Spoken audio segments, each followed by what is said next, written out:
Pemirsa Cahaya Hati dimanapun berada, luar biasa tayangan tadi menambah kembali hasanah keislaman kita tentang sosok Hadratus Syekh Kiai Haji Hasyim Asy'ari. Saya akan berbincang lebih dahulu dengan Profesor Dr. Jajat Burhanuddin. Pak Profesor, apakah bisa dikatakan bahwa Mbah Yai Hasyim ini merupakan pelopor bagi keberhasilan Islam di Indonesia? Ya, terima kasih. Saya kira jelas dari sisi perannya, kontribusinya, dia punya peran besar bagi perkembangan Islam Indonesia. Kalau kita lihat sejarah itu ada minimal 3 periode yang paling penting ya. Baik. Pertama masa Islamisasi, ketika Wali Songo mulai memperkenalkan Islam ke masyarakat di Jawa dan Nusantara secara umum. Terus kemudian yang kedua saya kira masa kolonial ketika ada perjuangan melawan penjajahan Belanda. Terus kemudian yang ketiga adalah masa ketika Islam sudah mulai masuk masa modern. Nah, Kiai Hasyim itu ada pada periode itu, pada periode ketika perjuangan sudah masuk masa modern. Karena itu dia mendirikan NU, itu kan suatu lembaga modern untuk masyarakat waktu itu, gitu loh. Nah, bersama dengan Kiai Ahmad Dahlan yang mendirikan Muhammadiyah, beliau kemudian bergerak dalam kerangka membangun masyarakat dari bawah. Masyarakat kelas bawah yang berbasis di pedesaan, di pesantren dan sebagainya untuk sama-sama maju, sama-sama mewarnai perkembangan Islam Indonesia. Jadi Islam Indonesia itu kemudian punya formulasi yang lebih tegas, punya sebuah wajah yang sangat jelas gitu ya. Dengan hadirnya para ulama-ulama dari pedesaan, di pesantren untuk sama-sama berbicara soal Islam Indonesia. Maka dengan demikian Islam kemudian masuk ke semua lini masyarakat dan akibatnya kemudian dia semakin diterima di semua kalangan masyarakat. Tidak di perkotaan, tapi juga di pedesaan, tidak hanya di kalangan atas, tapi juga di kalangan masyarakat di kelas bawah. Saya kira itu mungkin kontribusinya paling penting. Masya Allah. Dalam sejarah juga Pak Profesor bahwa beliau ini merupakan sosok mahaguru, guru para kiai dan tidak hanya demikian bahwa beliau adalah pahlawan nasional juga pahlawan dalam Islam. Lalu apa yang membedakan Mbah Yai Hasyim dengan para ulama yang lain? Salah satu yang paling penting menurut saya adalah bahwa beliau punya jaringan yang sangat kuat dengan para ulama di Nusantara, terutama di Jawa dan Madura. Gitu. Tradisi guru murid sudah berkembang lama di pesantren, bahkan ketika di Mekah. Nah, oleh beliau kemudian dihidupkan menjadi satu jaringan yang menciptakan semacam kesadaran kolektif dengan para ulama untuk sama-sama bersatu, sama-sama berjuang, sama-sama untuk mengisi keislaman bagi orang Indonesia. Maka kemudian dari jaringan itulah kemudian muncul namanya Nahdlatul Ulama. Jadi kebangkitan ulama itu tumbuh dari sebuah terciptanya jaringan dan para ulama. Nah, ini tentu terkait dengan peran Mbah Hasyim sendiri yang dia sebagai ulama di mana banyak ulama-ulama lain di Nusantara, terutama di Jawa yang belajar ke beliau. Saya tidak ingat satu persatu ya, tapi banyak ulama-ulama dari Cirebon, dari Banten, dari Jawa Tengah itu berguru ke beliau, gitu satu. Nah, yang kedua yang paling penting menurut saya, beliau itu kan berguru juga ke Syekh Khalil Bangkalan di Madura. Tetapi di antara berdua ini sering mendengar ceramah masing-masing. Jadi Kiai Khalil seringkali mendengar ceramahnya Mbah Hasyim juga sering mendengar ceramahnya Kiai Khalil. Jadi mereka meskipun guru murid, tapi mereka secara individual sangat demokratis, sangat sama-sama belajar, sama-sama mengisi untuk menambah pengetahuan soal keislaman Indonesia. Saya kira dengan tangan beliau itulah kemudian ulama di seluruh Jawa waktu itu sama-sama punya ikatan dan akhirnya kesadaran untuk sama-sama bangkit dan akhirnya dari itulah kemudian muncul yang namanya Nahdlatul Ulama, itu kebangkitan ulama. Terima kasih Pak Profesor. Saya ke Pak Muksid Al-Ghazali. Pak Kiai, di era milenial sekarang mungkin ini lebih kepada apa yang harus kita lakukan. Mengenal daripada sosok Kiai Haji Hasyim Asy'ari, apa yang harus kita teladani dari sosok beliau di era saat ini?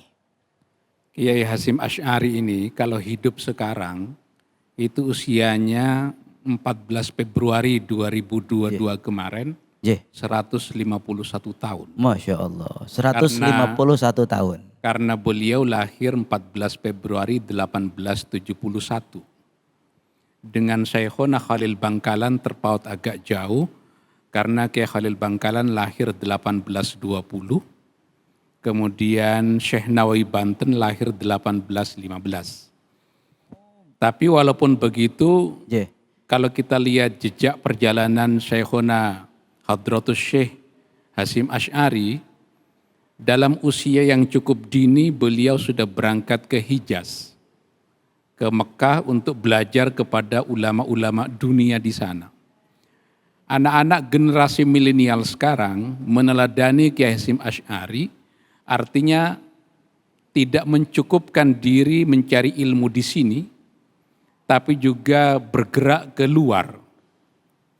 Jadi jauh sebelum orang bicara mencari ilmu sampai ke negeri Cina, Mbah Hasyim Asy'ari dari bumi Nusantara ini sudah bergerak ke Timur Tengah belajar Islam di sana. Masya Allah. Satu, belajarnya cukup jauh. Yang kedua, meneladani Mbah Hasyim Asy'ari sekarang. Mbah Hasyim ini ulama Jawa, tinggal di pedalaman Jawa, Jombang, Jawa Timur, tapi punya jejaring dengan gerakan internasional. Jadi anak-anak muda sekarang sekalipun tinggal di pedesaan, meneladani Mbah Hasyim Asy'ari artinya tetap memiliki jaringan internasional. Makanya ide-ide kemerdekaan yang disenandungkan Mbah Hasyim Asy'ari itu berangkat dari pergaulan Mbah Hasyim dengan dunia internasional. Nah yang ketiga, sekalipun Mbah Hasyim Asy'ari ini sudah menjadi tokoh dunia, tidak melupakan akarnya di desa. Allahu Akbar. Beliau tetap berada di kampung, santrinya tidak banyak, hanya 30 orang, tapi dari 30 orang itu tidak ada yang gagal. Allahumma sholli Muhammad. 30 orang itu siapa? Kiai Wahab Hasbullah, Kiai Wahab Hasbullah. pendiri pesantren Tambak Beras. Kiai As'ad Syamsul Arifin, yang jumlah santrinya sekarang 23.000. Allahumma sholli Muhammad. Itu Asmbagus Situbondo. Kiai Zaini Mun'im, itu pendiri pesantren Nurul Jadid, Paiton Probolinggo, Paiton. santrinya 10.000. 30 orang itu santrinya Mbah Hasyim Asy'ari, tidak ada yang gagal. Jadi dari barokah ilmu ini, saya kira ilmu yang berkembang sekarang di tanah Jawa khususnya, bergerak sampai juga ke daerah-daerah lain, karena santri Asmbagus Situbondo itu dari 23.000 santrinya, itu 2.000-an dari Nusa Tenggara Barat. Itu jalur nasab ilmunya lewat Mbah Hasyim Asy'ari. Jadi belajar yang jauh, berjejaring secara internasional, jangan lupakan akar yang ada di bawah. Itu anak-anak muda sekarang bisa belajar dari Mbah Hasyim Asy'ari seperti itu. Terima kasih Guru. Kita ke Kiai Badrul Tamam. Guru, bagaimana filosofi yang ditanamkan Mbah Yai Hasyim Asy'ari pada keluarga besar Nahdlatul Ulama? Iya, menarik sekali kalau kita belajar dari Hadratus Syekh Kiai Haji Hasyim Asy'ari. Kalau kita ke kantor PBNU, kita banyak melihat ya dawuh-dawuh para kiai, dan kita baca di situ dawuhnya Hadratus Syekh Kiai Haji Hasyim Asy'ari. Di sana dikatakan, siapa yang mengurusi NU, saya anggap sebagai santriku. Dan siapa yang jadi santriku, saya doakan semoga husnul khotimah sampai anak cucu dan keturunannya. Ini luar biasa sekali dan membekas. Jadi mengurusi tidak harus menjadi pengurus. Bisa menjadi struktural ataupun non-struktural, kultural. Nah, kita belajar dari sini, terutama tadi sudah disampaikan oleh Kiai Muksid, itu luar biasa sekali ya, literasi-literasi, terus jejaring, dan tetap membawa keakuan kita Indonesia, itu yang perlu kita perkuat terutama di dunia milenial sekarang, yaitu adalah membuat konten-konten, dakwah-dakwah yang santun, yang damai, yang moderat, rahmatan lil alamin. Ini penting di media baru, misalkan di TikTok, di Twitter, di Facebook, di Instagram, dan lain sebagainya. Kita semuanya, terutama para milenial, tidak boleh menjadi follower saja, tetapi harus menjadi konten kreator yang konsisten, sinergis, dan kolaboratif. Terima kasih Guru. Kita ke Kiai Muksid. Kiai Muksid, apa yang melatar belakangi Mbah Yai Hasyim membuat organisasi Nahdlatul Ulama? Iya, banyak faktor yang menjadi kegelisahan para ulama ini di Nusantara. Kenapa kita menjadi tamu di tanah sendiri? Justru negara lain, para penjajah lebih menguasai sumber daya ekonomi. Sumber daya politiknya dikuasai oleh penjajah. Untuk berangkat haji saja, nanti Prof. Jajat bisa bicara, untuk berangkat haji saja saat itu yang ngurus Belanda. Karena itu tidak ada pilihan lain menurut Mbah Hasyim bahwa Indonesia harus merdeka. Dan cara untuk merdeka salah satunya adalah mengusir penjajah dari bumi Nusantara. Maka keluarlah resolusi jihad bahwa seluruh warga negara Indonesia berkewajiban untuk melakukan perlawanan karena penjajah sudah masuk ke rumah-rumah penduduk, mengintimidasi rumah-rumah warga negara, akhirnya melawan. Jadi kita didatangi oleh Belanda dan itu di dalam Quran diperbolehkan. Kita boleh berbuat baik kepada orang lain selama orang lain itu berbuat baik kepada kita. Dan kita boleh melakukan perlawanan kalau mereka sampai masuk ke rumah-rumah kita. Maka akhirnya kemudian Mbah Hasyim Asy'ari wafat 1947, jadi sempat menyaksikan deklarasi proklamasi kemerdekaan Republik Indonesia, dan salah satu yang merancang mengenai konstitusi, mengenai dasar negara itu adalah putranya sendiri, yaitu Kiai Haji Abdul Wahid Hasyim. Dan pikiran-pikiran beliau bukan hanya disampaikan secara verbal melalui pidato-pidato, tapi juga diterjemahkan ke dalam sebuah karya. Ini tidak masuk akal sebenarnya, orang lagi sibuk berperang, kok masih sempat menulis. Jadi tidak ada alasan sebenarnya bagi ulama-ulama sekarang untuk tidak berkarya. Dan Mbah Hasyim Asy'ari karyanya, kitabnya cukup banyak.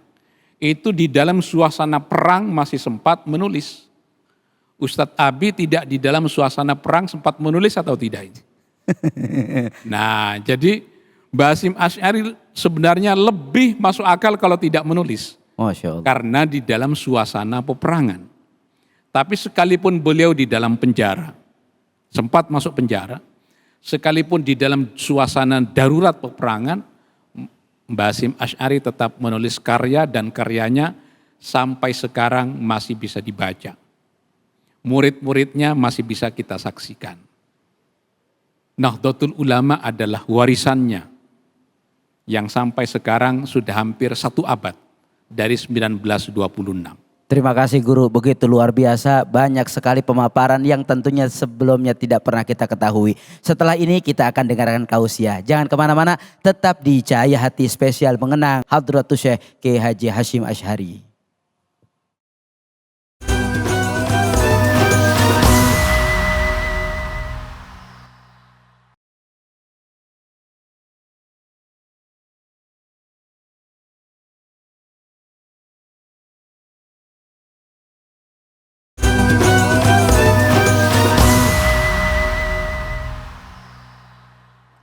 أعوذ بالله من الشيطان الرجيم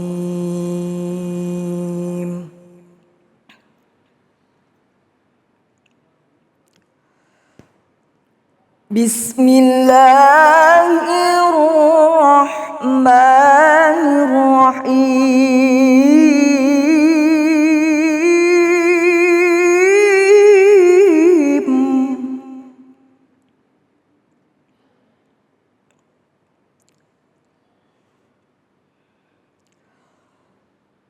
سبحان الذي خلق الأزواج كلها مما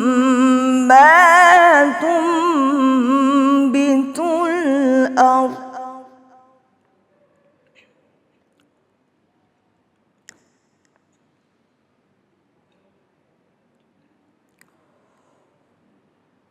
ومن أنفسهم ومما لا يعلمون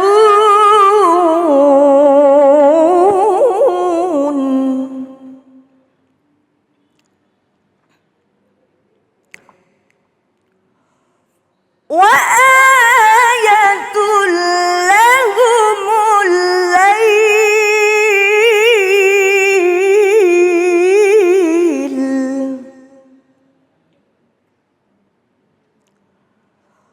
نسلخ منه النهار فإذا هم مظلمون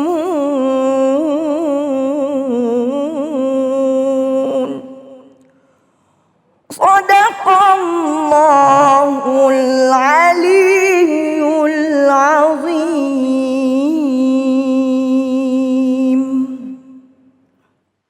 Kembali lagi di Cahaya Hati Indonesia mengenang Hadratus Syekh Kiai Haji Hasyim Asy'ari.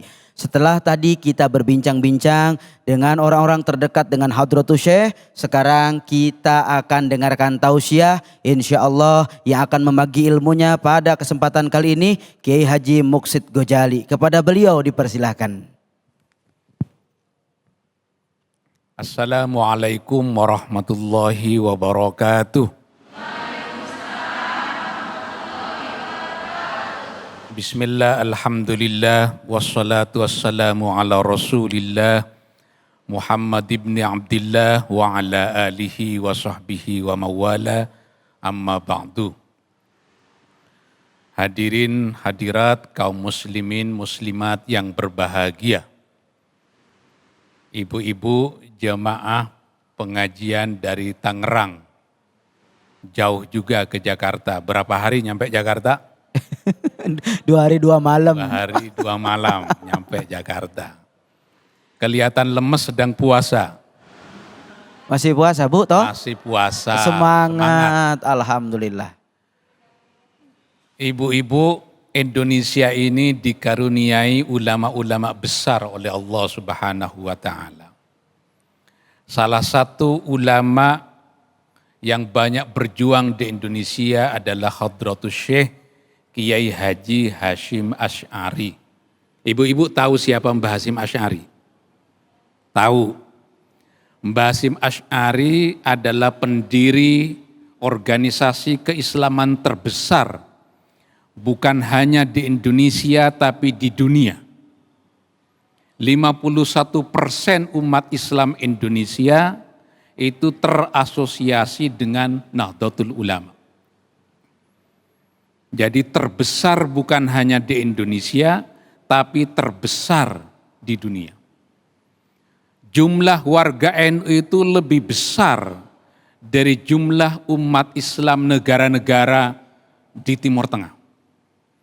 32 juta penduduk Saudi Arabia itu jauh lebih besar warga Nahdlatul Ulama. Mbah Hasyim Asy'ari adalah pendiri Nahdlatul Ulama. Karena itu jika tidak ada amal ibadah lain selain mendirikan Nahdlatul Ulama, Mbah Hasyim sudah cukup dengan Nahdlatul Ulama menjadi sebab beliau masuk surganya Allah Subhanahu wa taala.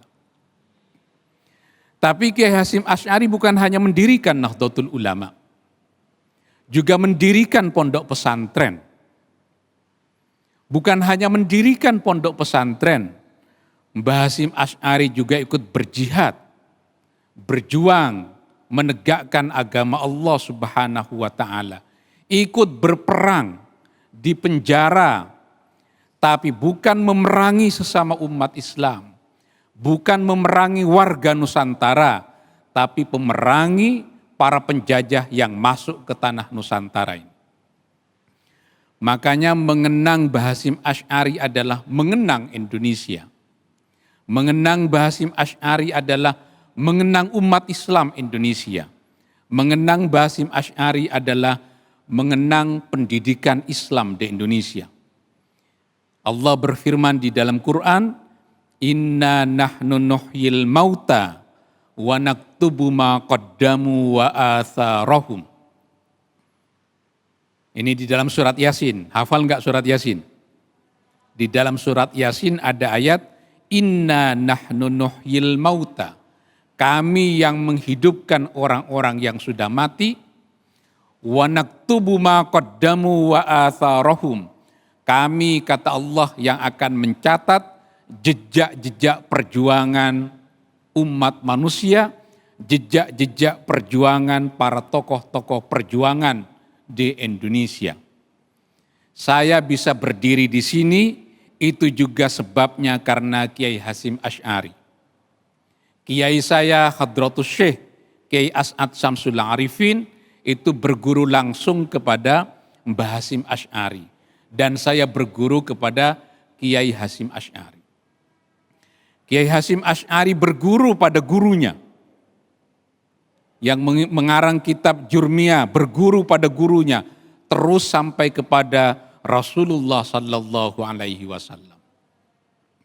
Ada hadis, kata Rasulullah, "Man sofani, wa man sofaha man sofahani, wa man sofaha man sofaha man sofahani, dakhalal jannah." Barang siapa yang bersalaman kepadaku, atau bersalaman dengan orang yang pernah bersalaman denganku, atau bersalaman dengan orang yang pernah bersalaman dengan orang yang pernah bersalaman denganku, masuk surga. Saya pernah bersalaman dengan Kiai As'ad Syamsul Arifin. Kiai As'ad Syamsul Arifin pernah bersalaman kepada Mbah Hasyim Asy'ari. Mbah Hasyim Asy'ari pernah bersalaman kepada gurunya. Gurunya pernah bersalaman kepada gurunya. Gurunya pernah bersalaman kepada Rasulullah Sallallahu Alaihi Wasallam. Masuk surga. Jadi kalau Ustadz Abi bersalaman kepada saya bersalaman kepada guru saya, insya Allah beliau masuk. Amin ya Allah ya Rabbal Alamin. Itu pentingnya berguru kepada ulama-ulama yang nasab ilmunya bersambung kepada Rasulullah Sallallahu Alaihi Wasallam. Nah, Kiai Hasyim Asy'ari seorang guru, punya banyak murid. Tidak sembarangan murid, muridnya juga menjadi tokoh besar. Kiai Hasyim Asy'ari pahlawan nasional, muridnya juga pahlawan nasional. Kiai As'ad Syamsul Arifin muridnya pahlawan nasional. Kiai Wahab Hasbullah muridnya pahlawan nasional. Anaknya sendiri, Kiai Abdul Wahid Hasyim, Menteri Agama yang pertama, pahlawan nasional juga.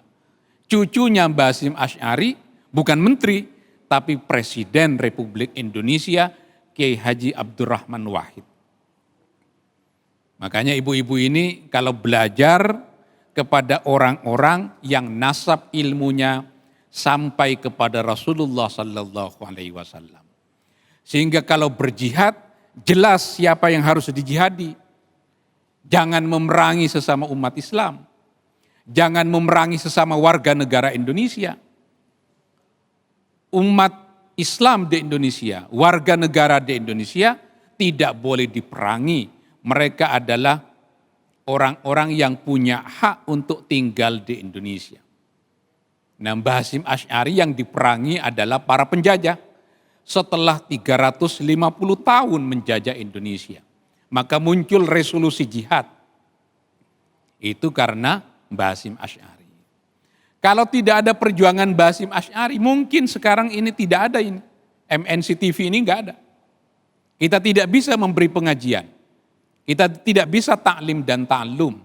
Karena barokahnya Mbah Hasyim Asy'ari, maka kita semua bisa menjalankan pendidikan Islam dengan damai. Seluruh aktivitas pembelajaran bisa dilangsungkan dengan tertib. Kita bisa mencari nafkah dengan tenang dan begitu seterusnya. Makanya kita harus bersyukur adanya ulama-ulama besar yang ikut mendirikan, merancang berdirinya Negara Kesatuan Republik Indonesia. Ini baru satu tokoh, Kiai Hasyim Asy'ari, pendiri Nahdlatul Ulama. Belum tokoh-tokoh lain. Ada Kiai Ahmad Dahlan, lebih dulu mendirikan Muhammadiyah. Dan banyak tokoh-tokoh yang lain mungkin nanti bisa dibahas pada kesempatan-kesempatan yang lain. Kurang lebihnya mohon maaf. Wallahul muwaffiq ila aqwamit thoriq. Wassalamualaikum warahmatullahi wabarakatuh. Waalaikumsalam warahmatullahi wabarakatuh. Masya Allah, tabarakallah. Terima kasih Kiai Haji Muksid Ghazali yang Masya Allah beliau telah banyak memberikan pencerahan kepada kita semua. Sehingganya mudah-mudahan kita mampu menjadi generasi yang terus menyejukkan bagi bangsa dan umat seluruh manusia. Insya Allah setelah ini kita akan doa bersama. Jangan kemana-mana, tetap di Cahaya Hati mengenang Hadratus Syekh Kiai Haji Hasyim Asy'ari.